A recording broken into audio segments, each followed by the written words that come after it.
ஒரு அழகான கிராமத்தில் அக்கா தங்கச்சி 2 பேர் இருந்தாங்க. பைரவி பட்டணத்துக்கு போய் படித்த பொண்ணு, ஆனால் சிந்து கிராமத்திலேயே படித்த பொண்ணு. பைரவி எப்போவுமே சிந்துவை மதிக்கவே மாட்டா. பைரவி, எப்போ ஊர்லேருந்து வந்த? நல்லா இருக்கியா? ஊர்லேருந்து ரொம்ப ட்ராவல் பண்ணி வந்திருப்ப, உனக்கு ஏதாவது போட்டு தரவா? காஃபி ஜூஸ் ஏதாவது? போட்டுக்கொடு போட்டுக்கொடு. வீட்டில் சும்மா வெட்டியாக வேலை பார்த்துட்டு இருக்கிறதுக்கு எனக்கு காஃபியாவது போட்டு வா. சூப்பராக இருக்கணும் காஃபி. சுகர் தூக்கலாக போட்டு எடுத்துகிட்டு வா.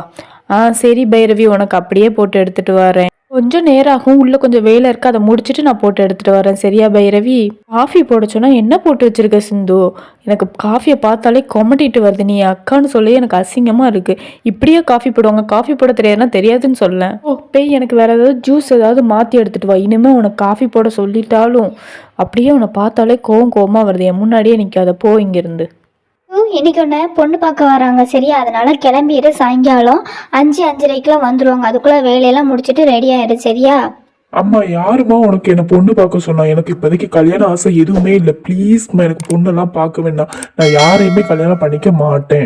அப்படிதான் சொல்லாதடா, இது சூப்பர் பொண்ணு, உனக்கு பார்த்தா ரொம்ப பிடிக்கும். நீ வந்து பாரு, உனக்கு பிடிச்சா கல்யாணம் பண்ணி, இல்லைன்னா விட்டுரு. அதுக்கே இவ்வளோ சண்டை போட்டுட்டு இருக்க, சரியா? சாயங்காலம் போய் பார்த்து. சரிம்மா, நீ இவ்வளோ சொல்ற, அதனால சாயங்காலம் போய் பார்க்கேன். நீ வரலையாம்மா? நீ எதுவும் வேலை விஷயமா வெளியே போறியாம்மா? ஆமாடா, அம்மாவுக்கு சாயங்காலம் கடையில் கொஞ்சம் வேலை இருக்குது, சரியா? அதனால அம்மா கடைக்கு போயிடுவேன். நீ மறக்காம போய் அந்த பொண்ணை பார்த்துட்டு வந்துடு. அவங்க நமக்கு ரொம்ப நெருங்கிய சொந்தக்காரங்க, சரியா? பேரு என்ன சிந்து பார்க்குற? ரெடியாக போறியா? ரெடிலாம் ஆக வேணாம். எப்படியும் அந்த பையனுக்கு உன்னை பிடிக்க போகிறதில்ல. வந்த பையன் என்ன தான் பிடிச்சிருக்குன்னு சொல்ல போகிறான். சரி தங்கச்சி, அப்படியே பிடிச்சிருக்குன்னா நீயே கல்யாணம் பண்ணிக்கோ. அதில் எனக்கு எந்த வித பிரச்சனையும் இல்லை. உன்னை பிடிச்சா நீ கல்யாணம் பண்ணிக்கோ.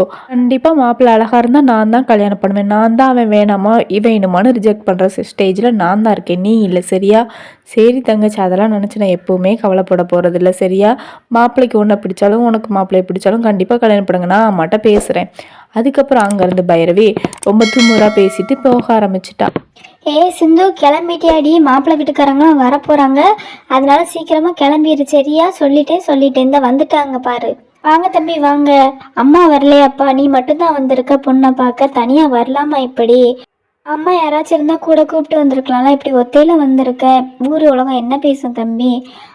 சரி, போய் மாப்பிள்ளைக்கு சேரும் காஃபியும் எல்லாமே எடுத்துகிட்டு வாங்க. போங்க 2 பேரும். இந்த மாப்பிள்ளை சேர் போட்டாச்சு, சேரில் உட்காருங்க. மாப்பிள்ளை, உங்கள் பேர் என்ன? அம்மா சொன்னாங்க, ரவின்னு சொன்னாங்க. ரொம்ப நல்லா இருக்கு தம்பி. அதுக்கப்புறம் காஃபி எதுவும் குடிக்கீங்களா? அம்மா என்ன விஷயமா வர சொன்னாங்கன்னு தெரியுமா? எந்த பொண்ணு பிடிச்சிருக்குன்னு சொல்லுங்கள், அந்த பொண்ணை கட்டிக்கலாம். எனக்கு இந்த பொண்ணை தான் பிடிச்சிருக்கு. இந்த பிங்க் கலர் சுடிதார், அவங்க பேர் கூட எனக்கு தெரியல, ஆனால் அவங்கள எனக்கு ரொம்ப பிடிச்சிருக்கு. அவங்கள எனக்கு கட்டி தரீங்களா? அப்புறம் அப்படி சொல்லிட்டு மாப்பிள்ளை அங்கேருந்து கிளம்பிட்டாங்க.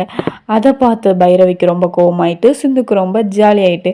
அதுக்கப்புறம் பைரவி ரொம்ப கவலையோடு அவளோட தப்பை உணர்ந்துக்கிட்டா. சிந்து ரொம்ப ஹாப்பி ஆயிட்டா. இப்போ நான் உங்க எல்லாத்துக்கும் ஒரு விடுதலை கேட்க போறேன். அதுக்கு ஆன்சர் தெரிஞ்சா கமெண்ட் பாக்ஸ்ல கண்டிப்பா கமெண்ட் பண்ணுங்க. அப்பா பணத்தை எண்ண முடியாது, அம்மா பேரையே மதிக்க முடியாது, அது என்ன? பெரிய பெரிய சேனலுக்கு மட்டும் சப்ஸ்கிரைப் பண்ணி சப்போர்ட் பண்ணாம எங்க மச்சின சேனலுக்கு கொஞ்சம் சப்போர்ட் பண்ணுங்க. பாய். இதே மாதிரி பெஸ்ட் ஸ்டோரிஸ் கேட்கணும்னா எங்க பெஸ்ட் ஸ்டோரி டைம் சேனலை லைக் பண்ணிக்கோங்க, கிளிக் பண்ணிக்கோங்க, ஷேர் பண்ணிக்கோங்க, சப்ஸ்கிரைப்